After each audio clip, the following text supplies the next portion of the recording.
Dans cette vidéo, je vais vous montrer comment vous pouvez fractionner facilement une colonne. Alors sur Internet, vous voyez beaucoup, on montre le b.a.-ba, où on fractionne en fonction de un chiffre G des lettres, ou j'ai autre chose. Ici, je vais faire un fractionnement un peu plus spécial et vous montrer que c'est très simple de le faire. C'est fractionner, est-ce que c'est des voyelles ou c'est un autre caractère.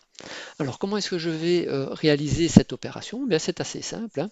Il me faut évidemment une table, il me faut une colonne qui est ici ma colonne password, et je vais devoir dire à Power Query quel est l'élément que je veux utiliser pour faire ma séparation, mon fractionnement.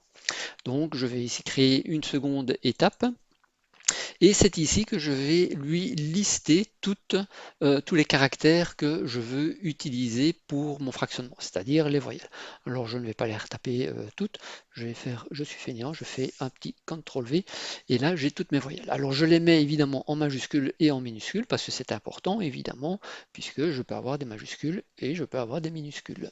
Donc ça c'est ma première étape. J'ai donc maintenant une liste avec toutes mes voyelles qui sont en majuscules ou en minuscules. Cette étape-ci, je vais évidemment la renommer. Je vais mettre par exemple voyelle au pluriel, comme ça je sais quelle est mon étape.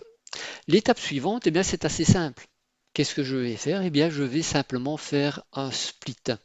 Donc, fractionner, splitter, c'est la même chose, c'est en anglais, et je vais devoir fractionner cette colonne password. Alors, on va aller ici, je demande une nouvelle étape, et dans cette étape-ci, je peux même supprimer ceci, je vais utiliser la fonction table split column. Alors, qu'est-ce qu'il me faut dedans? Il me faut une table. La table, c'est évidemment ma table source. Que me faut-il ensuite? Je vais aller ici à la ligne, comme ça ce sera plus facile. Qu'est-ce qu'il me faut ensuite après ma source? Il me faut évidemment ma colonne. Ma colonne, on se rappelle, c'était password. Ensuite, il me faut encore quelque chose, il me faut l'élément pour splitter. Donc là, je vais devoir faire deux choses. Attention que j'ai dit que je voulais fractionner ma colonne, donc normalement, je vais avoir deux colonnes. Je vais avoir la colonne où j'ai mes voyelles, et puis j'ai ma colonne où je vais avoir tout le reste. Donc ça, je vais devoir lui dire. Et comment est-ce que je vais faire ça? Par deux opérations en une seule. C'est-à-dire que d'un côté, ça va être assez simple. Je vais sélectionner ce que je veux et de l'autre côté, je vais retirer ce que je ne veux pas. Donc, je vais lui dire que pour tous les éléments que j'ai dans ma colonne password, eh bien, je vais faire cette opération-ci. Alors, quelle est la première opération que je fais?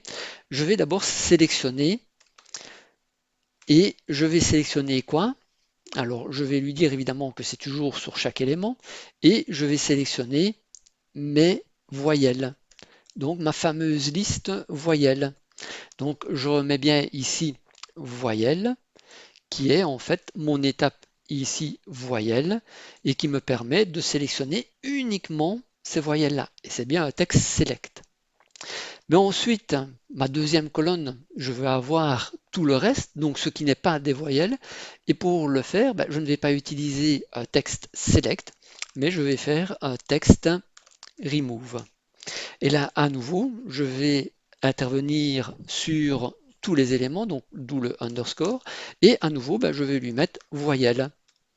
Et donc, de cette manière, il va savoir que je veux avoir en fait effectivement split colonne, donc une fraction de colonne, et je vais avoir deux colonnes, là où j'ai sélectionné mes voyelles, et là j'ai retiré mes voyelles.